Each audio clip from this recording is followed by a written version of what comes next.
Imagine um dia de sol forte e céu azul, sem uma única nuvem no horizonte. De repente, em vez de chuva ou granizo, pedaços de carne vermelha começam a cair do céu sobre o seu quintal. Este cenário parece saído de um filme de ficção científica, mas aconteceu de verdade no estado americano do Kentucky. Como pedaços de pulmão e tecido muscular puderam despencar das alturas em uma tarde tranquila? Seria um fenômeno meteorológico desconhecido ou algo muito mais biológico e visceral? Neste relato, vamos explorar os detalhes desse mistério que completa 150 anos. Vamos entender exatamente o que aconteceu na fazenda da família Crouch, conhecer as pessoas que tiveram a coragem de provar essa carne e descobrir como a ciência moderna finalmente resolveu o enigma. O nosso mapa de hoje passa pelo contexto histórico da época, pelas análises laboratoriais e termina no festival que celebra esse evento até os dias atuais. A chuva de carne de Kentucky de 1876.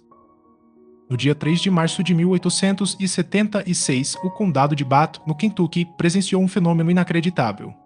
Pedaços de carne vermelha caíram de um céu completamente limpo sobre a fazenda da família Crouch. Moradores locais provaram a carne e tentaram adivinhar a sua origem. Cientistas analisaram os fragmentos e identificaram tecidos animais reais.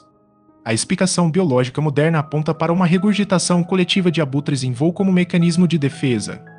Este dossiê traz todos os fatos, as controvérsias e o impacto histórico desse mistério. Contexto histórico e geográfico. O incidente ocorreu em uma pequena comunidade agrícola no estado do Kentucky. A área afetada fica perto de Olympia Springs, no condado de Bath. Essa região também era conhecida como Rankin ou Mudlick Springs.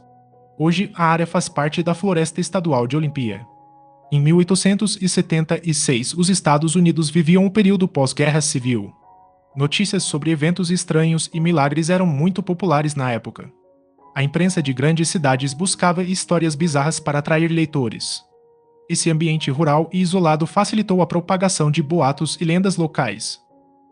O dia em que a carne caiu do céu. O dia 3 de março de 1876 começou calmo e ensolarado. O céu estava completamente azul e sem nuvens. Por volta de meio-dia, a esposa do fazendeiro Allen Crouch estava no quintal. Ela trabalhava na produção artesanal de sabão perto de sua casa. Seu neto de 10 anos, chamado Allen Crouch, também estava presente no momento. De repente, pedaços de carne vermelha começaram a cair do céu. Os pedaços caíam de forma rápida e faziam um barulho de estalo ao tocar o solo. O evento durou entre 1 e 2 minutos apenas. A carne cobriu uma área de 90 metros de comprimento por 45 metros de largura. A quantidade total foi estimada em meia carroça de material. A maior parte dos fragmentos tinha o tamanho de flocos de neve grandes. Havia pedaços pequenos como ervilhas e outros maiores com 10 centímetros de largura. Os fragmentos caíram sobre cercas, gramados e telhados da fazenda. Linha do tempo dos acontecimentos. No dia 3 de março de 1876, ocorreu a chuva de carne no condado de Bath. No dia seguinte, vizinhos e curiosos visitaram a fazenda para recolher amostras. No dia 9 de março de 1876, o jornal New York Times publicou a primeira matéria nacional sobre o caso. No dia 12 de março de 1876, ocorreu um fenômeno diferente. Partículas vermelhas com aparência vegetal caíram sobre a cidade de London, também no Kentucky. Ao longo de 1876, amostras foram distribuídas para cientistas nos Estados Unidos. Em julho de 1876, as análises microscópicas confirmaram que o tecido era animal. No mesmo período, o médico Lewis Castembini propôs formalmente a teoria dos abutres. Em 1919, o escritor Charles Fort registrou o caso em seu famoso livro sobre mistérios. Em 2004, o professor Kurt Codd encontrou uma amostra histórica esquecida em uma universidade. Em 2018, o educador Mick Sullivan publicou um livro infantil resgatando a história. Em 2024, o Museu de História do Condado de Bath abriu uma exibição permanente sobre o tema. Em 2025, a comunidade organizou o primeiro festival temático anual. Em 28 de fevereiro de 2026, a cidade realizou o festival comemorativo de 150 anos. Personagens e instituições relevantes. O caso envolveu diversos nomes locais e cientistas importantes. A principal testemunha foi a esposa do fazendeiro Allen Crouch. O vizinho Harrison Gill e o amigo C.J. Craig foram os primeiros a examinar o terreno. O caçador local Benjamin Ellington ajudou na identificação informal da carne. O comerciante Joe Jordan relatou o odor forte deixado no local. No campo científico, o químico Leopold Brandeis e o pesquisador J. Lawrence Smith lideraram as primeiras investigações. O médico Alan M. Selany Hamilton trabalhou junto com os microscopistas J. W. S. Arnold e Arthur Meade Edwards. O médico Lewis Castembini publicou o estudo que definiu o consenso atual. No campo da sátira, o humorista William Livingston Alden escreveu sobre o caso para o New York Times.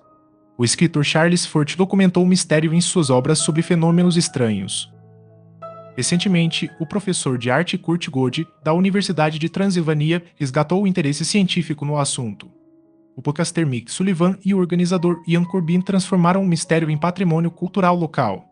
Entre as instituições, destacam-se a Associação Científica de Newark, que recebeu amostras na época. A Universidade de Transilvânia guarda o único frasco sobrevivente em seu Museu Mosnick. O Museu de História do Condado de Batman tem a exibição atual do evento. Investigações científicas e testes de paladar. Logo após a queda, as testemunhas buscaram respostas de forma prática. 2 homens da comunidade decidiram provar a carne crua. Eles afirmaram que o sabor lembrava a carne de carneiro ou de veado. O caçador Benjamin Ellington garantiu que se tratava de carne de urso.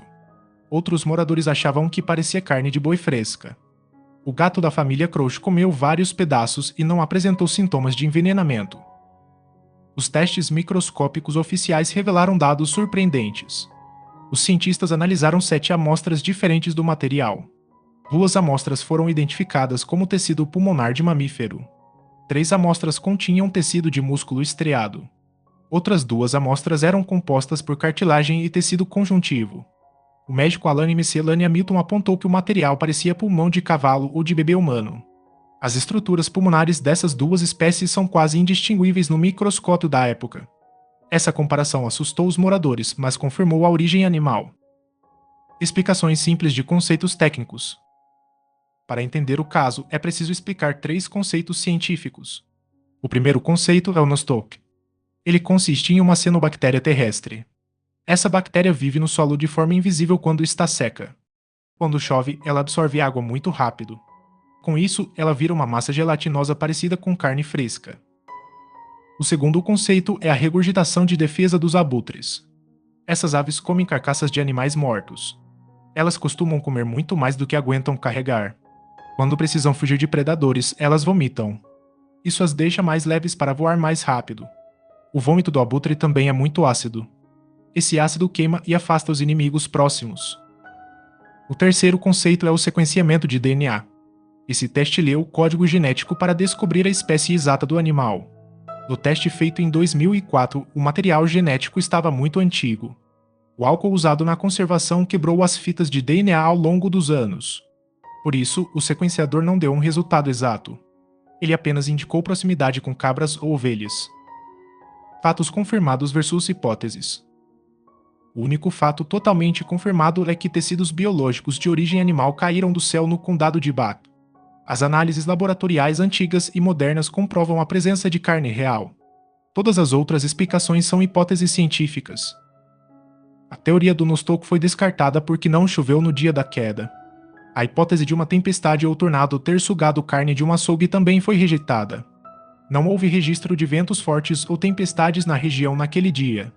A hipótese satírica de carne cósmica vinda de um planeta explodido serviu apenas como piada na imprensa. A teoria do vômito dos abutres continua sendo a única hipótese fisicamente viável. Principais controvérsias e erros comuns. Existem várias contradições históricas sobre este evento. A primeira controvérsia envolve o nome da testemunha principal. Alguns jornais e registros chamavam a esposa do fazendeiro de Mary Crouch. Outros documentos oficiais e o Festival Moderno utilizam o nome Rebecca Crouch. A segunda controvérsia é sobre o cheiro da carne. Mary Crouch e o amigo Craig relataram um cheiro de sangue fresco e carne limpa. Porém, o comerciante Joe Jordan afirmou que o cheiro era insuportável e parecia um corpo em decomposição. Essa diferença pode ter ocorrido porque Jordan examinou o local horas depois, sob o sol quente.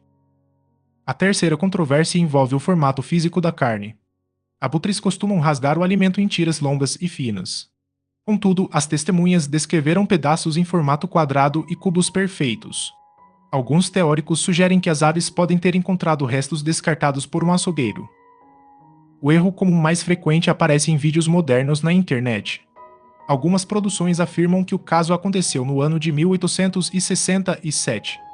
O ano correto do incidente é 1876. Perguntas em aberto e mistérios.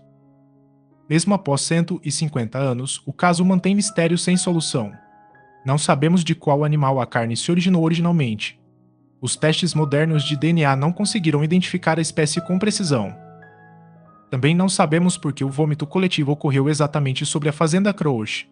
O fenômeno de chuva de carne foi comum entre o fim do século XVIII e o início do século XX. No entanto, nenhum outro evento de grande escala foi registrado no mundo moderno. A relação com a chuva de partículas vermelhas ocorrida 9 dias depois em London também continua um mistério. Imagine um pequeno frasco de vidro contendo um pedaço de carne preservado em álcool com uma etiqueta antiga onde se lê Olympias Prince. Esse objeto é o testemunho físico de um dia impossível. Impacto cultural e relevância atual. A chuva de carne de Kentucky tornou-se uma lenda folclórica muito forte. A história é transmitida de geração em geração pelas famílias da região de Appalachia. Em 2026, a cidade de Owensville celebrou o 60º do evento com um grande festival. O festival atrai milhares de turistas e movimenta a economia local. Os moradores vendem camisetas e organizam jogos divertidos com o tema de carne. O evento mostra como uma comunidade pequena transformou um caso bizarro em motivo de orgulho cultural. O frasco com a amostra original na Universidade de Transilvânia continua sendo um objeto de grande fascinação científica. Fechamento. A chuva de carne de 1876 permanece como um dos eventos mais bizarros da história americana. A mistura de reações supersticiosas, testes de paladar ousados e investigações científicas mostra a evolução da ciência na época. Mesmo que os abutres sejam os prováveis culpados, o mistério no céu do Kentucky continuará desafiando a nossa imaginação por muitos anos. As fontes consultadas para esta pesquisa histórica incluem crônicas jornalísticas de época, como o jornal The New York Times e o periódico The New York Herald, além de artigos científicos da revista Scientific American. Também foram analisados registros médicos do Louisville Medical News e documentos de acervos universitários, como os da Universidade de Transilvânia e do Museu de História do Condado de Ba.